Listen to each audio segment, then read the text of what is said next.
Hello everyone, welcome back to Piyush Canada. बहुत ही बढ़िया न्यूज़ है जो सारी न्यूज़ पोर्टल्स में छा गई है दैट कनाडा ने फाइनली अपना होटल क्वारंटाइन, जो फेडरल होटल क्वारंटाइन था, उसको कर दिया ख़त्म।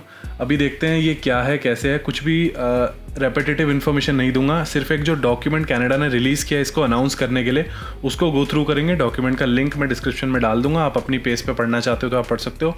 इसमें सिर्फ मैंने इंपॉर्टेंट पॉइंट्स वो मार्क किए हैं जिसको जो नोटवर्दी हैं, राइट। तो जल्दी से स्टार्ट करते हैं। जून 21 को public health agency of Canada ने ये डॉक्यूमेंट रिलीज़ किया है। उसके बाद ये बोलते हैं कि this is just the first phase, इसके बाद हम बॉर्डर मेजर्स को और ईजी करने वाले हैं, but this is just the first phase. उसके बाद ये बोलते हैं that fully vaccinated travellers who are permitted to enter Canada, मतलब who are permitted to enter Canada से क्या मतलब है? Of course this include study permit, work permit and COPR holders will not be subject to the federal requirement of the quarantine and the test on day 8। तो पहले क्या होता था कि आपको 3 दिन के होटल क्वारंटाइन में तो रुकना ही पड़ता था, उसके बाद आपको 2 टेस्ट कराने पड़ते थे। एक अराइवल पे टेस्ट कराना पड़ता था और एक टेस्ट कराना पड़ता था आपको डे 8 पे, राइट। दोनों टेस्ट नेगेटिव आने के बाद ही आप अपना 14 डे क्वारंटाइन खत्म होने के बाद बाहर जा सकते थे। तो इसके अंदर जो मैंने मार्क किया उन सब पॉइंट्स पे आप नोट कर लो। Fully vaccinated travellers arriving by air will not be required to stay at a government authorized hotel। Simple words में, अगर आप फुली वैक्सीनेटेड हो, फुली वैक्सीनेटेड का डेफिनेशन भी इन्होंने आगे जाके डॉक्यूमेंट में बताया, उसका मतलब क्या होता है।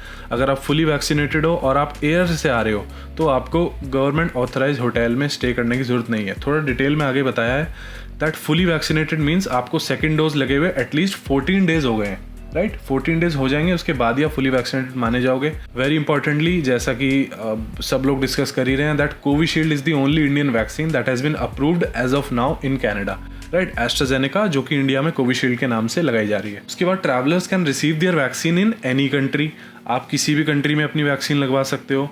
उसके बाद and must provide documentation supporting their vaccination in English या फ्रेंच। तो जो आपका जो भी वैक्सीन सर्टिफिकेट है वो आपकी लोकल लैंग्वेज में नहीं होना चाहिए, that should be in English only. उसके बाद जो इंपॉर्टेंट पॉइंट है, even if you are fully vaccinated, जो आपको अदर मैंडेटरी रिक्वायरमेंट्स है वो सारी आपको फॉलो करनी है। दिस इंक्लूड्स आने से पहले जो आपको नेगेटिव टेस्ट देना होता है, उसके बाद ऑन अराइवल जो एट द एयरपोर्ट छोड़ने से पहले जो आपकी एक टेस्टिंग होती है वो तो आपको देना ही पड़ेगा। तो ये सारी डिटेल्स आपके वैक्सीनेशन की इंक्लूडेड आपको पहले की तरह अराइव कैन में भरनी ही पड़ेगी। Also even if you are fully vaccinated you still need to have a suitable quarantine plan for 14 days. तो इसका मतलब क्या है, आपको होटल में रुकना मैंडेटरी नहीं है, but still you have to quarantine जब तक आपका जो ऑन अराइवल टेस्ट है वो नेगेटिव नहीं आ जाता। अगर जस्ट इन केस आपका जो ऑन अराइवल टेस्ट है वो पॉजिटिव आ जाता है, तब भी उसके लिए आपके पास सफिशिएंट अरेंजमेंट क्वारंटाइन का होना चाहिए, राइट। उसके बाद for travellers who are not fully vaccinated, यहाँ पे इन्होंने बोल्ड करके लिखा है, अगर आप फुली वैक्सीनेटेड नहीं हो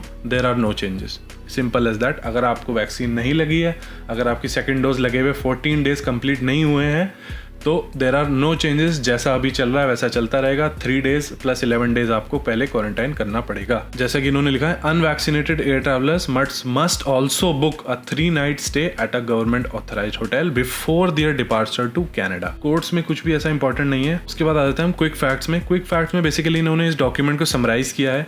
उसके अंदर नोट करने वाली बात यह है that any person who submits false information on vaccination status could be liable up to $750,000 Canadian dollars। तो अगर आप फॉल्स डॉक्यूमेंटेशन प्रेजेंट करते हो फॉर वैक्सीनेशन, या फिर आप फॉल्स कोविड टेस्ट प्रेजेंट करते हो और उसकी आप पकड़ हो जाती है, ठीक है, तो आपको इतना हैवी फाइन देना पड़ेगा, that is close to $1 million and 6 months in imprisonment. So please guys, अगर कोई ऐसा करने की सोच रहा है तो प्लीज़ ऐसा मत करना, राइट। उसके बाद एक इंपॉर्टेंट पॉइंट नोट करने वाला ये है, आई थिंक ये भी आप सबने देख ही लिया होगा, दैट सिर्फ इंडिया से ट्रैवल बैन एक्सटेंड हो गया है। जो हमारे नेबरिंग कंट्री है पाकिस्तान, वहाँ से जो बैन था उसको लिफ्ट कर दिया गया है। Finally Pakistani students and other people जिनका भी वीज़ा अप्रूव्ड है, they can travel to Canada. Finally COPR holders के लिए गुड न्यूज़ ये है कि अगर आपकी COPR कभी भी आई थी, एट एनी टाइम, कभी भी, पिछले 1 महीने 2 महीने 6 महीने में कभी भी आई थी, आपकी COPR चाहे एक्सपायर भी हो गई है या फिर क्लोज टू एक्सपायरी है, तब भी आप कनाडा ट्रैवल कर सकते हो। तो COPR होल्डर्स के लिए भी बहुत अच्छी न्यूज़ है।